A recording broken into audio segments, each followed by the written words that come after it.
اللهم صل على محمد وآل محمد. أعوذ بالله من الشيطان اللعين الرجيم. بسم الله الرحمن الرحيم.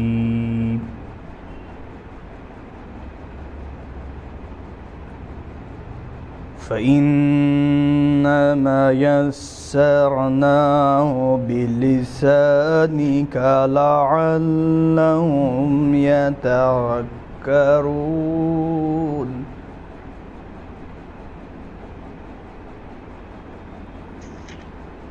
فإنما يسرناه بلسانك لعلهم يتذكرون.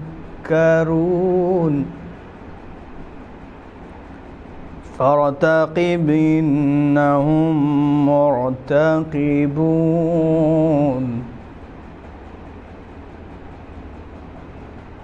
فارتقب إنهم مرتقبون. بسم الله الرحمن الرحيم. والتين والزيتون وطور سينين وهذا البلد الأمين. لقد خلقنا الإنسان في أحسن تقويم. ثم رددناه أسفل سافلين إلا الذين آمنوا وعملوا الصالحات فلهم أجر غير ممنون.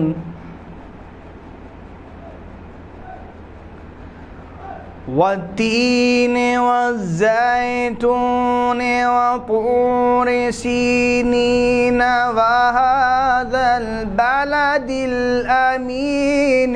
لقد خلقنا الإنسان في أحسن تقويم.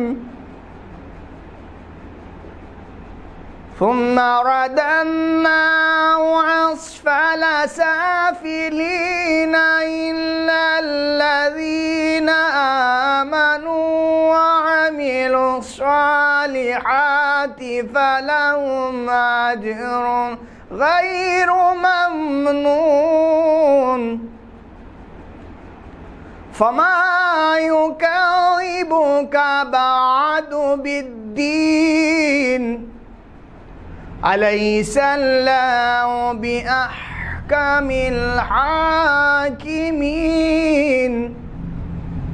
أليس الله بأحكم الحاكمين. صدق الله العلي العظيم. وصدق رسول النبي الكريم. وصدق شهداء كربلاء والصديقين. اللهم ارزقنا زيارة قبر الحسين وفي الآخرة شفاعة الحسين. اللهم اكتبنا في زوار الحسين وجعلنا من باكين من أعضاء الحسين. اللهم اشرنا بلاء الحسين. اللهم اشرنا في زمرة الحسين. اللهم ادخلنا الجنة باب الحسين عليه السلام برحمتك يا أرحم الراحمين. اللهم صل على محمد وآل محمد کہ ہوں ازل سے علی کا دیوانہ، ہوں ازل سے علی کا دیوانہ، کب ہے گھٹتا جنون بڑھتا ہے، کب ہے گھٹتا جنون بڑھتا ہے، اور ذکر حیدر کی بات کیا میں کروں، ذکر میثم سے خون بڑھتا ہے، ذکر حیدر کی بات کیا میں کروں، ذکر میثم سے خون بڑھتا ہے، ذکر میثم سے خون، جس میں اپنے بھی ہوں پرائے بھی، جس میں اپنے بھی ہوں پرائے بھی، ایسے مجمع کو چھانٹتے رہی ہے، ایسے مجمع کو چھانٹتے رہی ہے، اور رازق کل ضرور خوش ہوگا، رزق لعنت کو بانٹتے رہی ہے، رازق کل ضرور خوش ہوگا، رزق لعنت کو بانٹتے رہی ہے۔ بس سلام کا جنش ہے۔ کب سوئے مجلس شہ سب کے قدم جاتے ہیں، کب سوئے مجلس شہ سب کے قدم جاتے ہیں، کہیں کافر بھی بھلا سوئے حرم جاتے ہیں، کب سوئے مجلس شہ سب کے قدم جاتے ہیں، کہیں کافر بھی بھلا سوئے حرم جاتے ہیں، اور لے کے سینے میں جو شبیر کا غم جاتے ہیں، لے کے سینے میں جو شبیر کا غم جاتے ہیں، سیدھے تربت سے وہ سب باغ ارم جاتے ہیں، سیدھے تربت سے وہ سب باغ ارم جاتے ہیں، اور جن کو حیدر کے فضائل سے ہے منبر پگریز، جن کو حیدر کے فضائل سے ہے منبر پگریز، ایسے لوگوں کے لباسوں کے بھرم جاتے ہیں، جن کو حیدر کے فضائل سے ہے منبر پگریز، ایسے لوگوں کے لباسوں کے بھرم جاتے ہیں۔ شعر ملاحظہ، ایسے لوگ، اور کون دیدار پا حیدر کے فضائل کی اذاں، کون دیدار پا حیدر کے فضائل کی اذاں، بولے یہ میثم تمار کے ہم جاتے ہیں،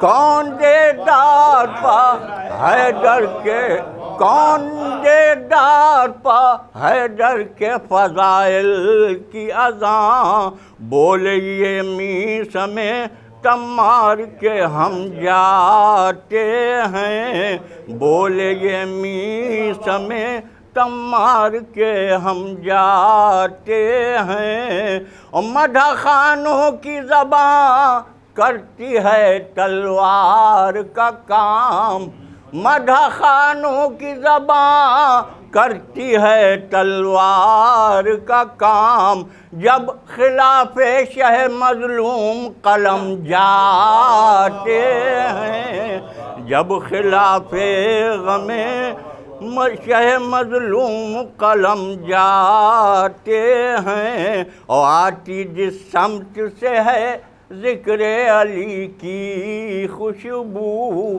آتی جس سمت سے ہے ذکر علی کی خوشبو فاصلہ کتنا بھی ہو دوڑ کے ہم جاتے ہیں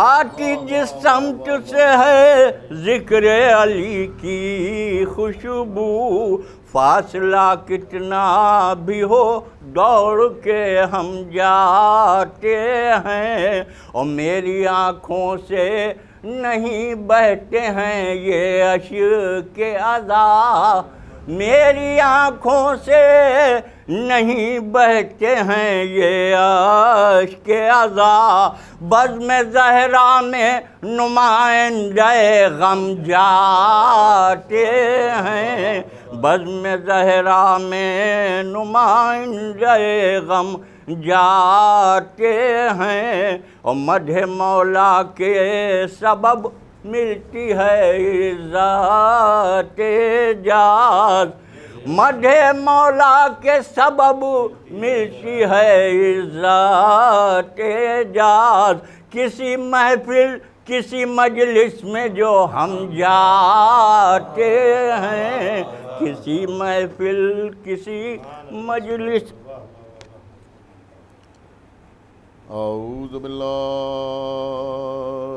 السمیع العلی العظیم من الشیطان اللعین الرجیم بسم اللہ الرحمن الرحیم الحمد للہ الذی ہدانا لہذا وما کننا لنہتدی لولا ان ہدانا اللہ لقد جاءت رسل ربنا بالحق الصلاة والسلام على صاحب الدین والاسلام والحل والحرام والرکن والمقام والصلاة والصیام والسجود والقیام والشریعت والاحکام والحجت والبرہان والمحبت والعرفان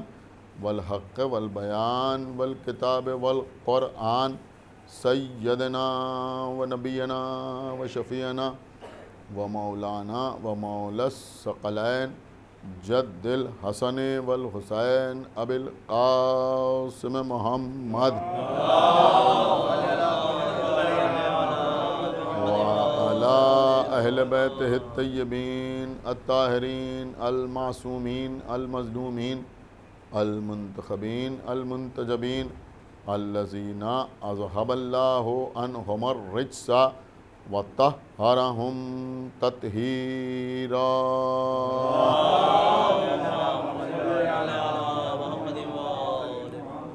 وَلَعْنَةُ اللَّهِ عَلَىٰ أَعْدَائِهِمْ وَقَتْلَتِهِمْ وَغَاصِبِي حُقُوقِهِمْ وَمُنْكِرِي فَضَائِلِهِمْ وَمَصَائِبِهِمْ أَجْمَعِينَ مِنَ الْآنِ إِلَىٰ يَوْمِ الدِّينِ اللهم عذبهم عذابا يستغيث منه أهل النار آمين رب العالمين اما بعد فقد قال الله سبحانه تبارک و تعالی فی کتابہ المجید و فرقانہ الحمید و قولہ الحق بسم اللہ الرحمن الرحیم فاقم وجہک للدین حنیفا فطرۃ اللہ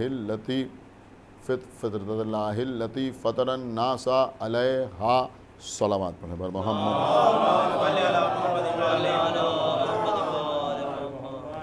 حضرات مسلسل آپ سے گفتگو کا سلسلہ جاری و ساری ہے موضوع گفتگو اس سال اس خمسہ مجالس میں یہ رہا کہ کیا اسلام دین فطرت ہے اس موضوع کے تحت میں نے انتخاب کیا سورہ روم جو 30واں سورہ ہے قرآن مجید کا اس کی 30ویں آیت کے ابتدائی 2 اجزاء کو جس پہ پہلے جز میں پہلے ٹکڑے میں ارشاد ہو رہا ہے کہ فاقم وجہ کا للدین حنیف، تم اپنا چہرہ اپنا رخ یکسوئی کے ساتھ دین حنیف کی طرف کیے رہو۔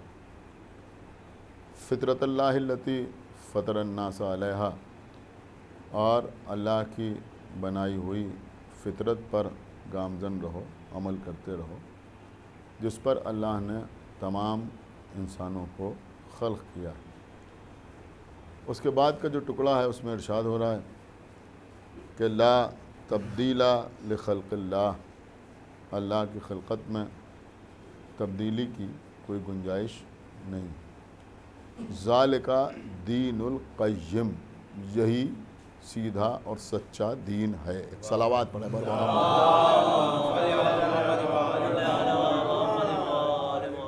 اور اس کے بعد یہ بھی ارشاد ہو رہا ہے کہ لیکن اکثر لوگ اس بات کو جانتے نہیں۔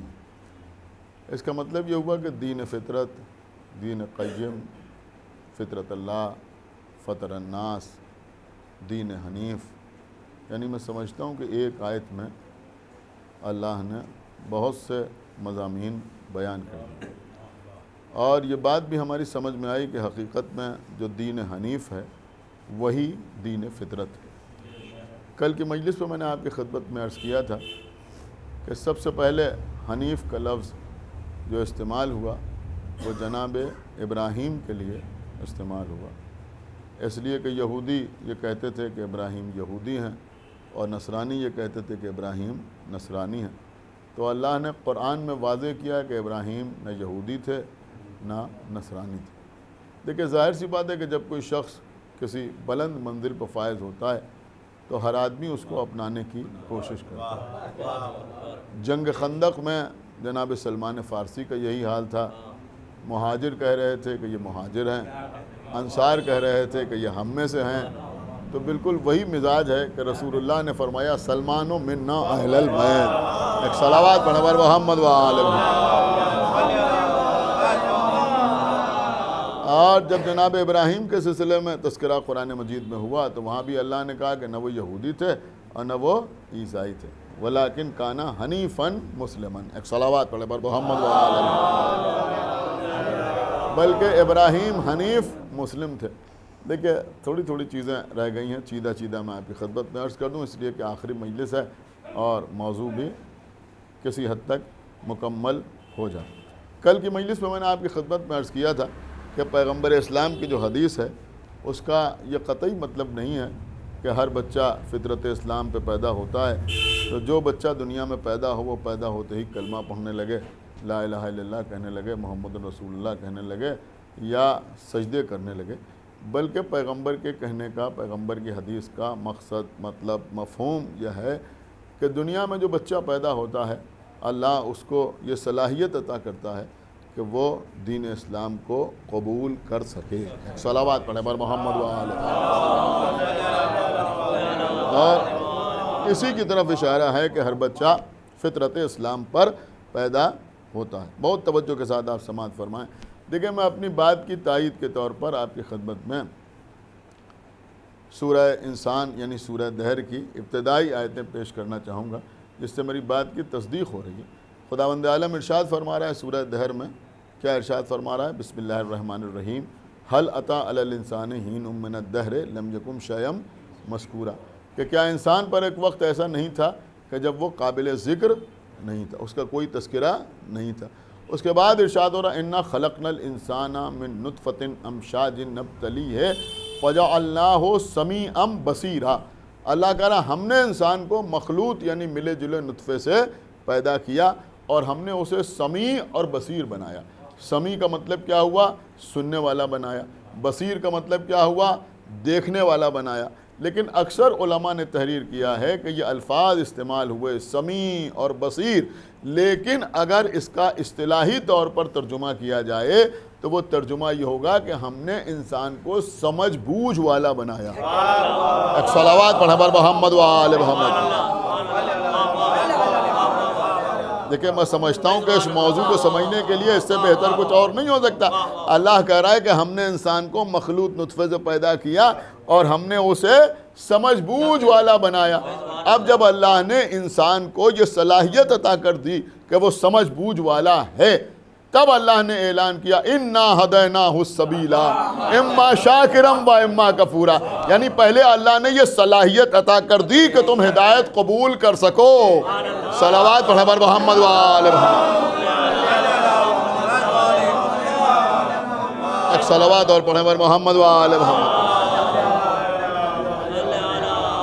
تو اللہ نے انسان میں یہ صلاحیت عطا کی ہے کہ وہ سمجھ سکے، وہ بات کو محسوس کر سکے، وہ ادراک کر سکے۔ اب جب اللہ نے ایسا بنایا تو پھر اللہ نے کہا ہم نے تمہاری ہدایت کا انتظام کیا، اب تمہیں اختیار ہے کہ تم شکر کرو یا کفر کرو۔ دیکھیے یہاں پر بھی مسئلہ ہے، خداوند عالم کیا کہہ رہے ہیں، انا ہدیناہ السبیلا، ہم نے تمہاری ہدایت کا انتظام کیا، اما شاکرم و اما کفورا، اب تمہیں اختیار، چاہے تم شکر کرو یا کفر کرو۔ اللہ نے یہ نہیں کہا کہ تم سمجھ سکو یا نہ سمجھ سکو۔ ہائے ہائے ہائے، اس کا مطلب یہ ہوا کہ جو اقرار کر رہا ہے وہ بھی سمجھ کر، اور جو انکار کر رہا ہے وہ بھی سمجھ کر۔ صلوات پڑھیں بر محمد و آل محمد، یہی فطرت ہے۔ یعنی جو اللہ کا انکار کر رہے ہیں وہ بھی یہ سمجھ رہے ہیں کہ ہم جو انکار کر رہے ہیں وہ غلط کر رہے ہیں، اللہ ہے، لیکن اس کے باوجود اللہ کا یا رسول کی رسالت کا انکار کر رہے ہیں، اور اللہ کہہ رہا ہے کہ ہم نے ہدایت کا انتظام کر دیا ہے، اب تمہیں اختیار ہے کہ تم شکر کرو یا پھر کفر اختیار کرو۔ تو اللہ نے انسان کو یہ صلاحیت عطا کی ہے، لیکن لفظ جو اللہ نے استعمال کیے سمیعم بصیرہ، سننے کی صلاحیت عطا کی اور دیکھنے کی صلاحیت عطا کی، یہی تو ہے نا۔ اگر لفظی ترجمہ کیا جائے تو اس انداز سے ہوگا، سمیعم بصیرہ، سننے کی صلاحیت عطا کی اور دیکھنے کی صلاحیت عطا کی۔ اس کے بعد اللہ نے انتظام ہدایت کا اعلان کیا۔ تو اب ایک بات یہ بھی سمجھ میں آئی کہ بندہ جو ہدایت قبول کرے گا یا تو سن کے قبول کرے گا یا دیکھ کے قبول کرے گا۔ سنا آپ نے، یا تو سن کے قبول کرے گا یا دیکھ کے قبول کرے گا۔ تو پھر اب ہدایت بھی اس انداز سے ہو کہ دکھایا بھی جائے اور سنایا بھی جائے۔ ایک صلوات پڑھیں بر محمد و آل محمد۔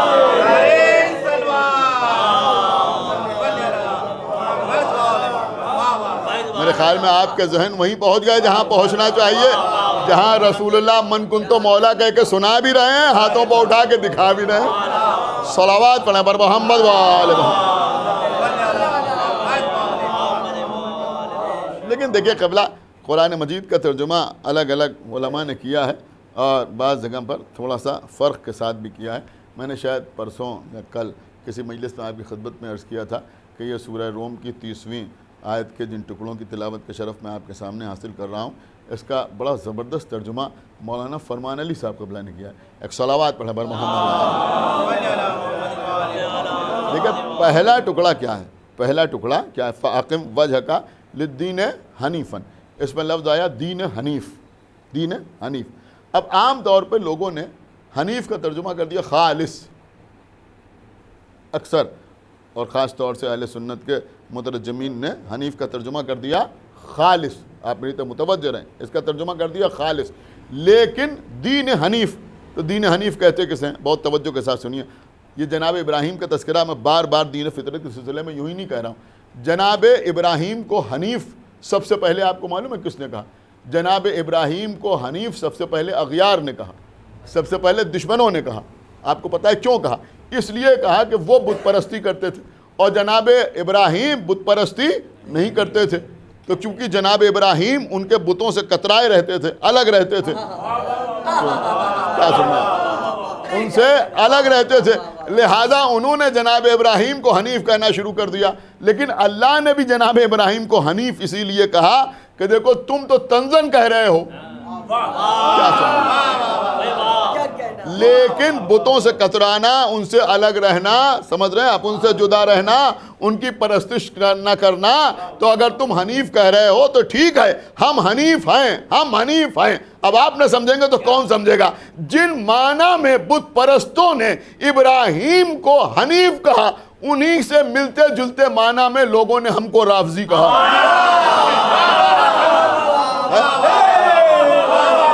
ایک صلوات پڑھیں بر محمد و آل محمد۔ بالکل وہی بات، ایک صلوات اور پڑھیں بر محمد و آل محمد۔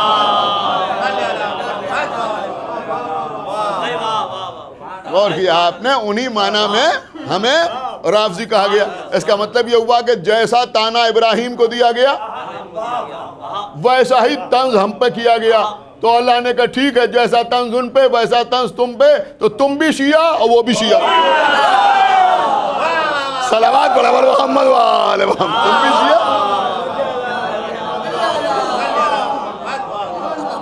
ایک صلوات اور پڑھتے پر محمد وآل محمد پر۔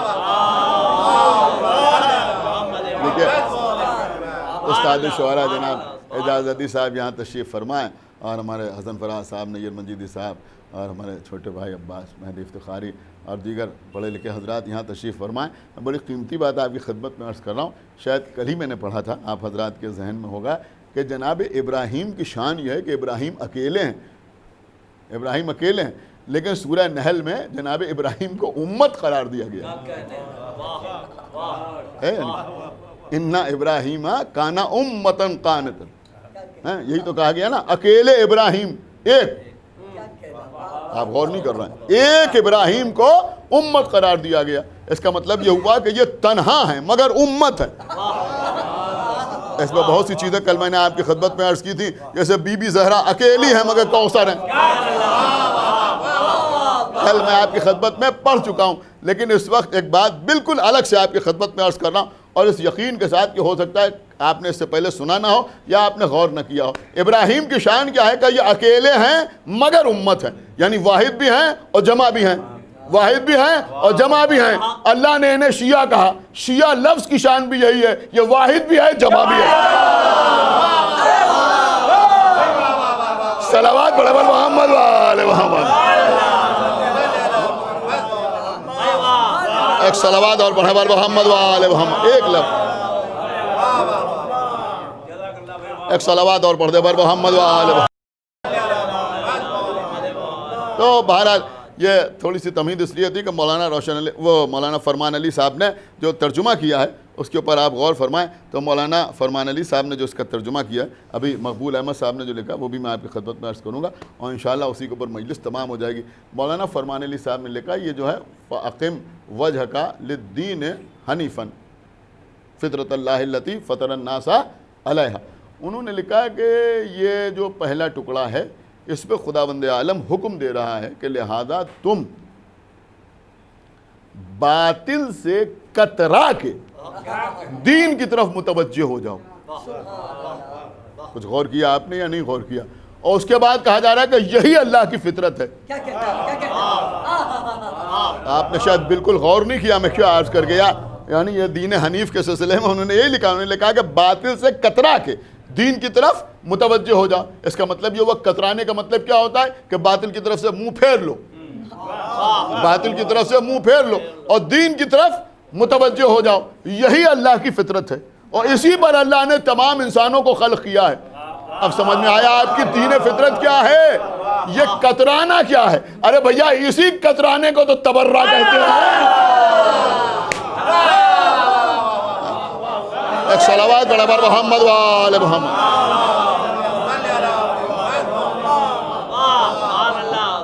کترانے کو تبرہ کہتے ہیں اور کسی کی طرف متوجہ ہونے کو تولا کہتے ہیں۔ تو پھر کیا کل ملا کے ہم آپ کی خدمت میں یہ نہیں عرض کر سکتے کہ اللہ نے انسان کو جس فطرت پر خلق کیا اس میں تولا بھی ہے تبرہ بھی ہے؟ ایک صلوات پڑھے پر محمد وآل محمد۔ دونوں چیزوں اس میں دونوں چیزیں شامل، تولا بھی شامل ہے اور تبرہ بھی شامل ہے۔ یہ دونوں چیزیں ہوں گی تبھی انسان دین فطرت پر قائم رہ سکتا ہے، یہی ہے دین فطرت۔ اب سنیے عزیزوں، مولانا مقبول احمد صاحب قبلہ بڑی غضب کی شخصیت گزرے اور قرآن مجید کا ترجمہ بھی کیا، اور ترجمے کے ساتھ ساتھ حاشیے بھی تحریر کیے جیسے فرمان علی صاحب نے کیے، لیکن خالی حاشیے نہیں تحریر کیے بلکہ بعد میں ضمیمہ بھی لکھا جس میں مفصل تفسیر انہوں نے تحریر کی، اور پڑھیے اس کو ضرور۔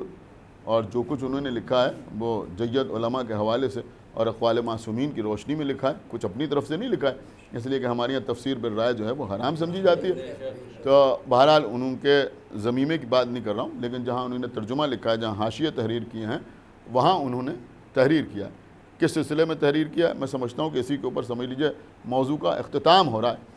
انہوں نے تحریر کیا کہ یہ جو خداوند عالم نے ارشاد فرمایا کہ فطرت اللہ التی فطر الناس علیہا، اللہ کہہ رہا ہے کہ تم اللہ کی بنائی ہوئی فطرت پر گامزن رہو، جس پر اللہ نے تمام انسانوں کو پیدا کیا ہے، اسی فطرت پر چلتے رہو۔ تو انہوں نے لکھا کہ تفسیر قمی کے حوالے سے لکھا کہ امام محمد باقر علیہ الصلوۃ والسلام، دیکھیے امام کا قول آپ کی خدمت میں عرض کر رہا ہوں اور اتنے زبردست حوالے کے ساتھ عرض کر رہا ہوں، اس پہ کسی قسم کا شک اور شبہ باقی نہیں رہ جاتا۔ بہت توجہ کے ساتھ سنیے گا، آپ نہ خوش ہوں گے تو کون خوش ہوگا۔ انہوں نے کہا کہ وہ فطرت اللہ کیا ہے، وہ اللہ کی فطرت کیا ہے جس پر اللہ نے انسانوں کو پیدا کیا، جس پر اللہ نے انسانوں کو پیدا کیا۔ یہ تو رسول فرما رہے ہیں کہ اللہ دنیا میں جو بچہ پیدا ہوتا ہے وہ فطرت اسلام پہ پیدا ہوتا ہے، تو وہ فطرت اسلام، وہ اللہ کی بنائی ہوئی فطرت وہ ہے کیا؟ امام محمد باقر علیہ الصلوۃ والسلام سے جب کسی نے اس آیت کے متعلق سوال کیا کہ یہ فطرت اللہ کیا ہے، تو امام محمد باقر علیہ الصلوۃ والسلام نے فرمایا کہ فطرت اللہ ہے لا الہ الا اللہ محمد رسول اللہ علی ولی اللہ، صلوات بر محمد و آل محمد۔ آپ غور کر رہے ہیں میں کیا عرض کر رہا ہوں؟ لوگ علی ولی اللہ شریعت میں ڈھونڈ رہے ہیں، امام کہہ رہے ہیں یہ فطرت میں داخل ہے، صلوات بر محمد و آل محمد، یہ فطرت میں داخل ہے۔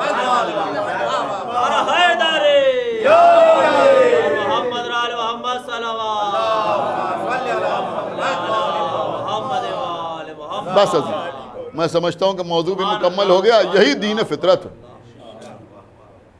یہی دین حنیف ہے۔ غور کر رہے ہیں آپ، یہی دین حنیف ہے۔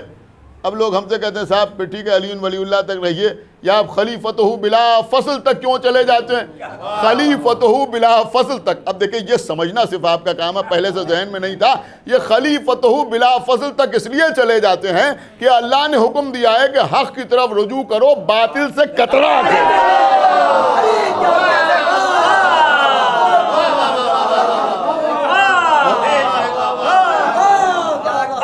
ایک صلوات بر محمد و آل محمد۔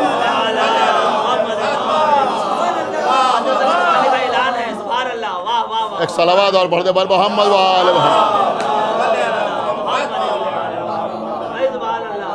اس لیے ہے یہ خلیفتہ بلا فصل، اس لیے خلیفتہ بلا فصل۔ بس قبلہ میں نے بات کو تمام کیا تو ارشاد یہ ہو رہا کہ ہر بچہ فطرت اسلام پہ پیدا ہوتا ہے، بعد میں اسے پالنے والے، اس کی پرورش کرنے والے اسے اپنے دین میں ڈھال لیتے ہیں، اپنے مذہب کے اعتبار سے اسے ڈیولپ کر لیتے ہیں، وہ آگے بڑھتا ہے تو اسی مذہب کے مطابق زندگی گزارتا ہے۔ لیکن ہر بچہ جو ہے وہ فطرت اسلام پہ پیدا ہوتا ہے، ہر بچہ فطرت اسلام پہ پیدا ہوتا ہے۔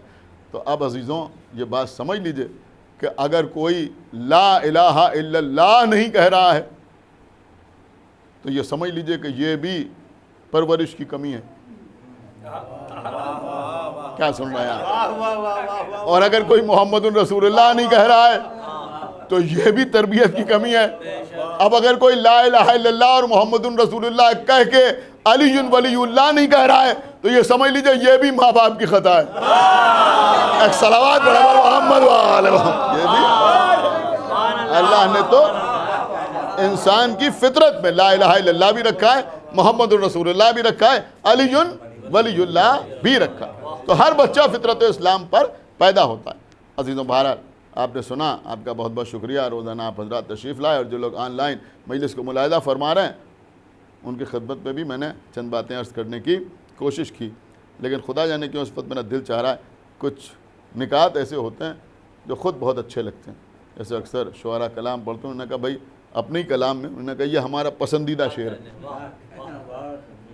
تو کچھ نکات بڑے خوبصورت ہوتے ہیں۔ میرا نکتہ نہیں ہے، خطیب آل محمد علامہ سید اظہر حسن زیدی صاحب قبلہ کا نکتہ ہے، لیکن قسم خدا کی کمال کر دیا، کمال کر دیا۔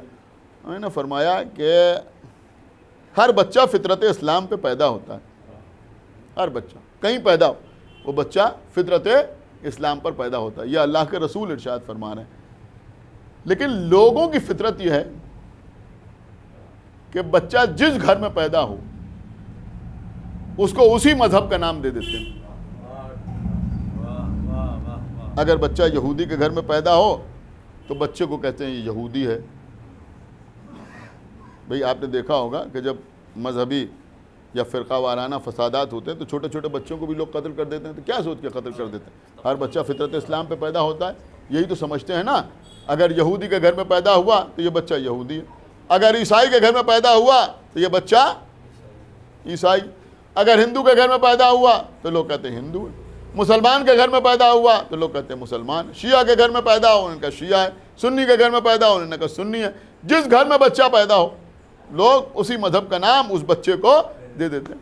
اس کے بعد وہ کہتے تھے کہ اگر میں پلٹ کے کہوں تو یوں بھی کہہ سکتا ہوں کہ یہ فطرت الہیہ ہے کہ بچہ فطرت اسلام پہ پیدا ہوتا ہے، لیکن یہ لوگوں کی عادت ہے کہ جس گھر میں پیدا ہو تو لوگ کہتے ہیں کہ وہی ہے.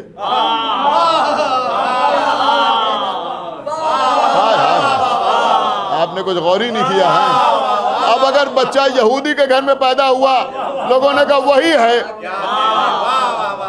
بچہ عیسائی کے گھر میں پیدا ہوا لوگوں نے کہا وہی ہے، بچہ آتش پرست کے گھر میں پیدا ہوا لوگوں نے کہا وہی ہے، ہندو کے گھر میں پیدا ہوا کہا وہی ہے، شیعہ کے گھر میں پیدا ہوا کہا وہی ہے.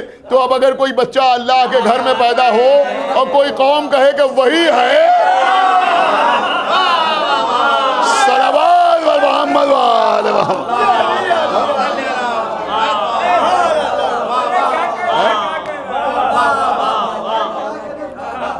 ایک صلوات پڑھا بر محمد و آل محمد.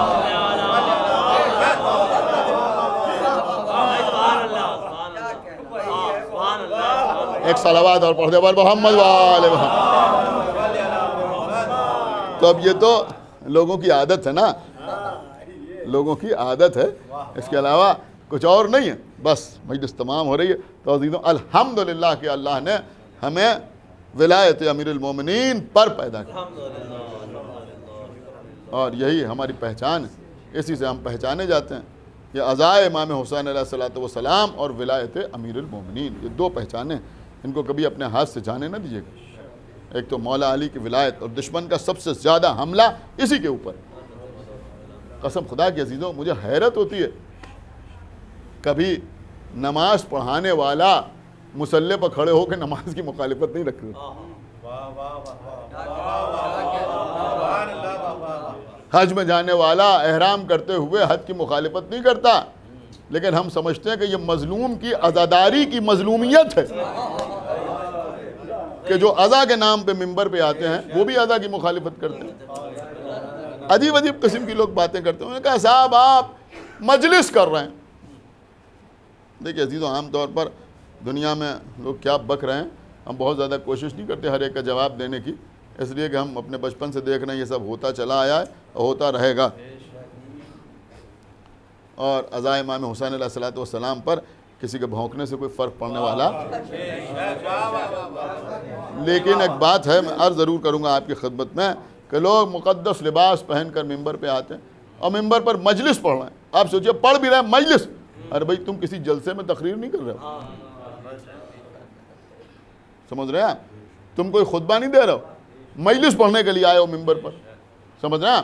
اور مجلس ہی میں مجلس کی مخالفت کیا کہہ کے کہا مجلس کر لینے کا مطلب یہ نہیں ہے کہ آپ یہ سمجھیں کہ بس جو کچھ ہمیں کرنا تھا ہو گیا. پہلے یہ دیکھیے کہ اس کا ہدف حاصل ہوا یا نہیں حاصل ہوا، ہدف حاصل ہوا یا نہیں ہوا. مجلس کے بعد دیکھیے اس کا ہدف حاصل ہوا یا نہیں ہوا. ارے بھائی تو یہ کام تو ہر جگہ کرنا چاہیے. نماز پڑھنے کے بعد دیکھیے ہدف حاصل ہوا یا نہیں ہوا، روزہ رکھنے کے بعد دیکھیے کہ آپ متقی بنے یا نہیں بنے، لعلکم تتقون ہے یا نہیں ہے روزے کے سلسلے میں.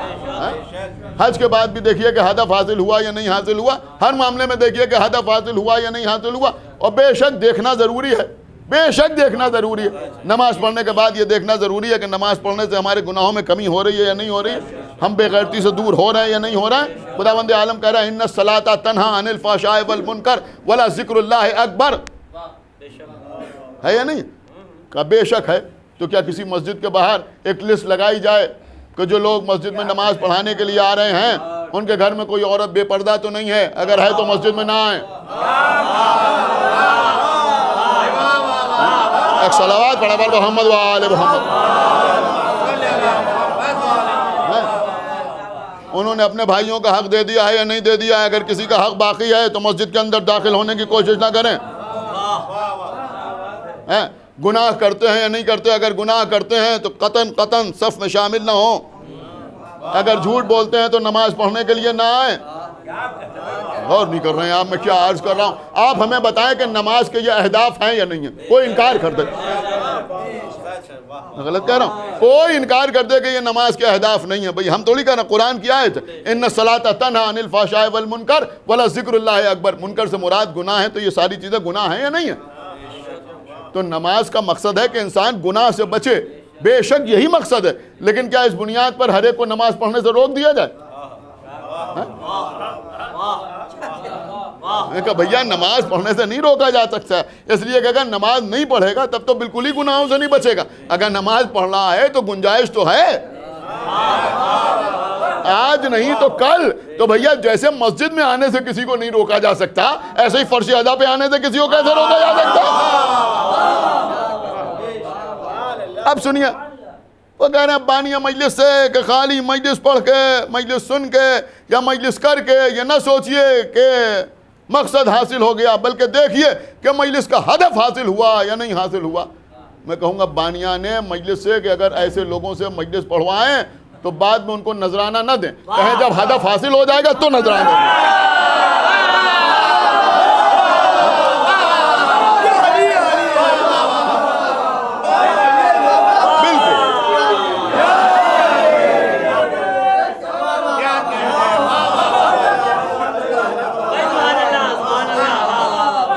ایک صلوات پڑھا پر محمد و آل محمد.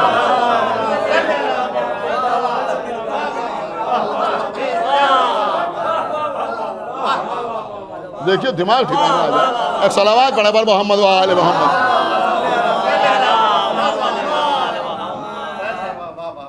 ارے بھیا اس قوم کو جو کچھ ملا عزائے امام حسین علیہ السلام،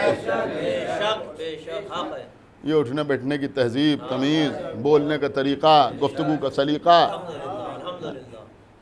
یہ جو کچھ ملا مجلس امام حسین علیہ السلام سے ملا.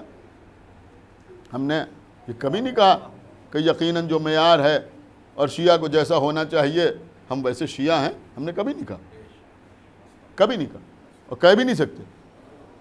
اس لیے کہ شیعہ کہلانے کے لائق تو سلمان فارسی تھے، ابو ذر تھے، مقداد تھے، میثم تمار تھے. لیکن یہ مجلس حسین ہمارا تشخص ہے، ہماری پہچان ہے. ہم مجلس میں آئیں گے تو آج نہیں تو کل، سمجھ رہے ہیں آپ، کچھ نہ کچھ تو امپرومنٹ ہوگا یا نہیں ہوگا. غور کر رہے ہیں آپ. اور جہاں تک یہ سوال کہ صاحب لوگ مجلس میں جاتے ہیں، جو مجلس میں جاتے ہیں وہ یہ نہیں کرتے، وہ نہیں کرتے، وہ نہیں کرتے، وہ نہیں کرتے، تو جو مجلس میں نہیں جاتے ہیں وہ کیا کر لیتے ہیں؟ ایک صلوات پڑھا پر محمد و آل محمد. بھئی یہاں آنے والوں کے لیے کچھ گنجائش تو ہے. اور پھر عزیزوں یہ مجلس کیا ہے؟ حقیقت میں یہ اہل بیت کی خدمت میں تعزیت ہے، تعزیت. اور اگر آپ تھوڑا سا فکر کریں تو آپ اس منزل پر پہنچیں گے کہ تعزیت میں کوئی مقصد نہیں ہوتا، تعزیت خود ایک مقصد ہوتا ہے.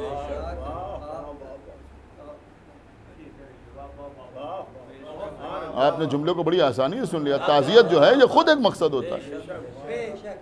کسی کے گھر میں کسی کا انتقال ہو گیا، آپ اس کے گھر تعزیت کے لیے جاتے ہیں تو کہ کوئی مقصد لے کے جاتے ہیں. ایک جملہ کہوں، وہ جو با مقصد ہوتی ہیں وہ انسانی تعزیتیں نہیں ہوتی، وہ سیاسی تعزیتیں ہوتی ہیں.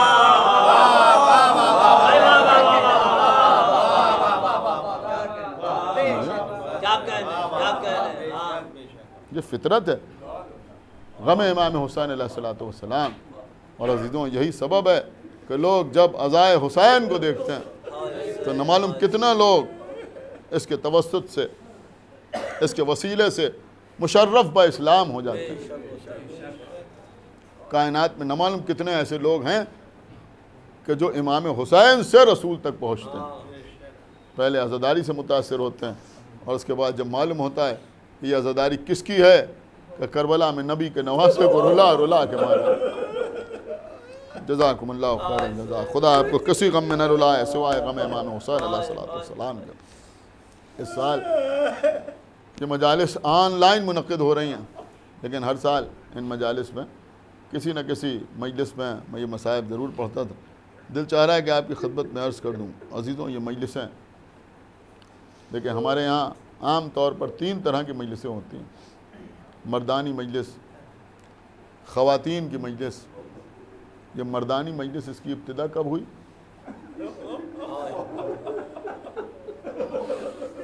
جب لٹا ہوا قافلہ مدینے واپس آیا تو لوگ امام زین العابدین علیہ السلام کے پاس آتے تھے اور آ کے کہتے تھے کہ مولا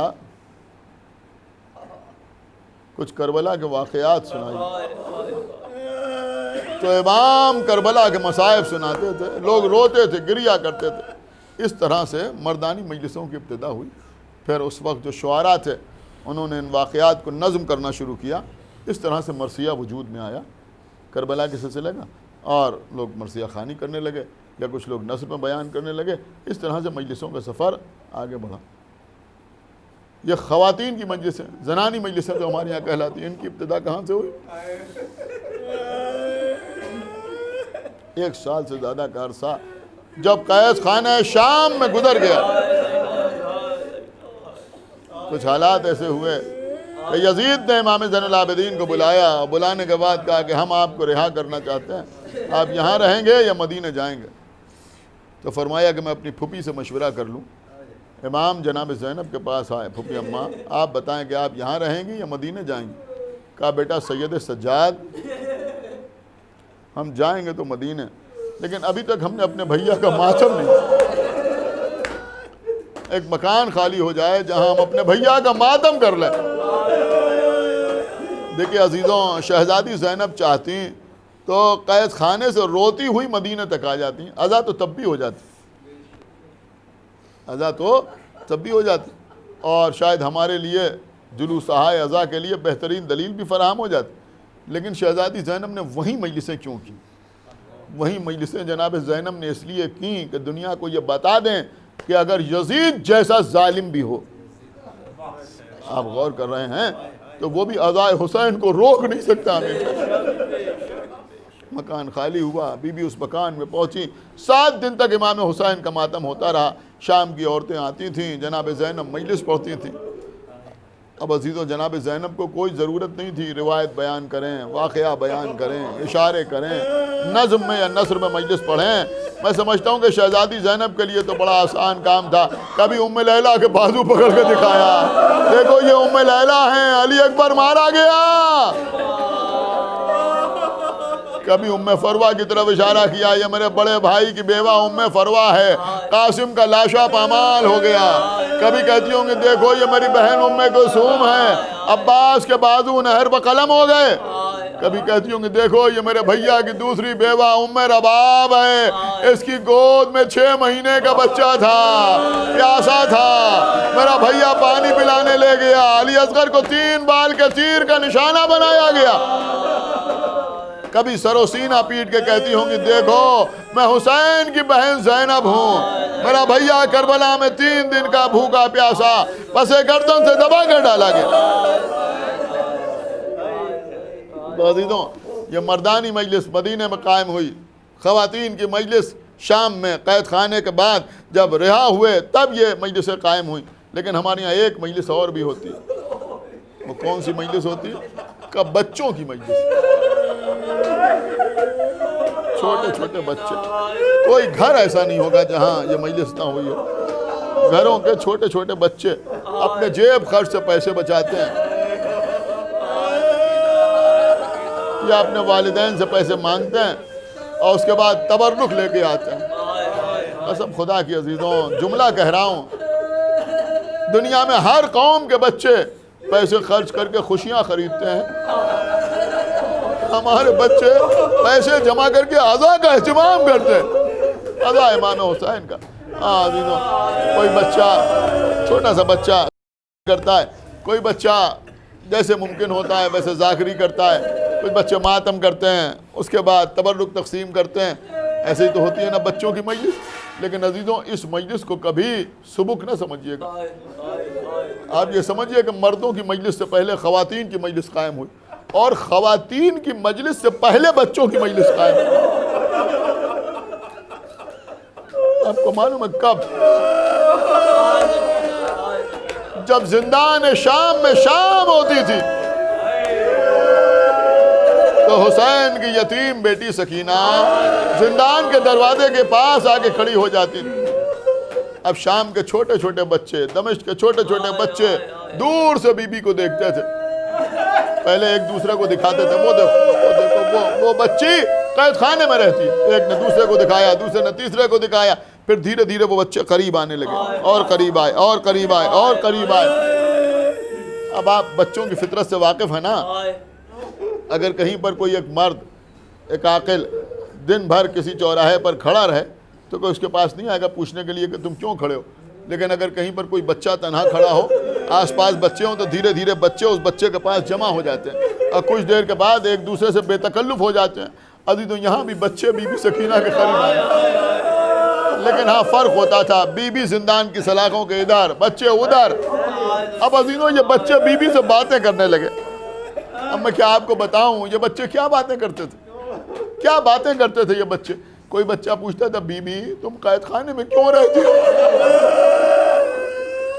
کوئی بچہ پوچھتا تھا بی بی تمہاری خطا کیا ہے جو تم قید خانے میں رہتی ہو، کوئی بچہ پوچھتا تھا بی بی یہ تمہارے رخسار نیلے کیوں ہو رہے ہیں، کوئی بچہ پوچھتا تھا بی بی یہ تمہارا دامن جلا ہوا کیوں ہے، کوئی بچہ پوچھتا تھا بی بی تمہارے کانوں کی لمیں پھٹی ہوئی کیوں ہیں، کوئی بچہ پوچھتا تھا بی بی تمہارے بابا تمہیں قید خانے سے چھڑا کے لے کیوں نہیں جاتے۔ عزیزوں بی بی ان بچوں کو جواب دیتی تھی، بچوں سنو گے ہمارا واقعہ، سنو گے؟ بچے کہتے تھے ہاں بی بی سناؤ۔ بی بی ان بچوں سے کہتی تھی بچوں تمہارا کوئی بڑا بھائی ہے، تو بچے کہتے تھے ہاں ہمارا بڑا بھائی بھی ہے۔ پھر بچے اپنے بڑے بھائی کے اوصاف صفات بیان کرتے تھے۔ بی بی کہتی تھی کہ اللہ تمہارے بھائی کو سلامت رکھے، میرا بھی ایک بڑا بھائی تھا، نام علی اکبر تھا، صورت میں سیرت میں رفتار میں گفتار میں پیغمبر سے مشابہ تھا۔ تو چھوٹے چھوٹے بچے کہتے تھے بی بی تمہارا بھائی کہاں گیا، کہا میرے بھائی کے سینے میں برچی کی علی ٹوٹ گئی۔ عزیزوں وہ بچے چیخیں مار مار کے روتے تھے۔ اس طرح سے یہ مجلس منعقد ہوتی تھی۔ کبھی بی بی کہتی تھی بچوں تمہارا کوئی چچا بھی ہے، تو بچے اپنے چچا کے بارے میں بتاتے تھے۔ بی بی کہتی تھی میرا چچا بھی مجھے بہت چاہتا تھا، میں تو اپنے چچا کی گود میں رہتی تھی، لیکن میرا چچا میرے لیے پانی لینے گیا تھا، واپس نہیں آیا، بازو قلم ہو گئے، میرے بابا میرے چچا کے خون میں بھرا ہوا علم لے کے واپس آئے۔ عزیزوں اس وقت بڑا دردناک منظر ہوتا تھا جب بی بی دیکھتی تھی کہ 6-7 سال کے بچے کی آغوش میں اس کا کوئی ششمہاں بھائی بہن بھی، تو بی بی اشارے سے اسے قریب بلاتی تھی، زندان کی سلاخوں کے اندر سے ہاتھ نکالتی تھی، اس بچے کے سر پہ ہاتھ پھیرتی تھی، کہتی تھی اللہ تمہارے بھائی کو سلامت رکھے، میرا بھی ایک 6 مہینے کا بھیا تھا، میں اپنے بھیا کا جھولا جھلاتی تھی، لیکن میرا بھیا پیاسا تھا، میرے بابا میرے بھیا کو پانی پلانے کے لیے لے گئے، لیکن جب واپس آئے تو من کا ڈھلا ہوا تھا، میرا بھیا 3 بال کے تیر سے شہید ہو چکا تھا۔ بچے روتے تھے۔ کبھی کہتی تھی بچوں تمہارے بابا بھی تم سے بڑی محبت کرتے ہوں گے، تو بچے کہتے تھے ہاں ہمارے بابا تو ہمیں بہت چاہتے ہیں۔ ارے ہم تو، کسی بچے نے کہا ارے ہم تو اپنے بابا کے پہلو میں سنتے ہیں۔ تڑپ گئی بی بی تم پہلو میں سوتے ہو، ہم اپنے بابا کے سینے میں سوتے تھے۔ تمہارے بابا کہاں ہیں؟ ارے ہمارے بابا حسین کربلا کے میدان میں 3 دن کے بھوکے پیاسے شہید کر ڈالے گئے۔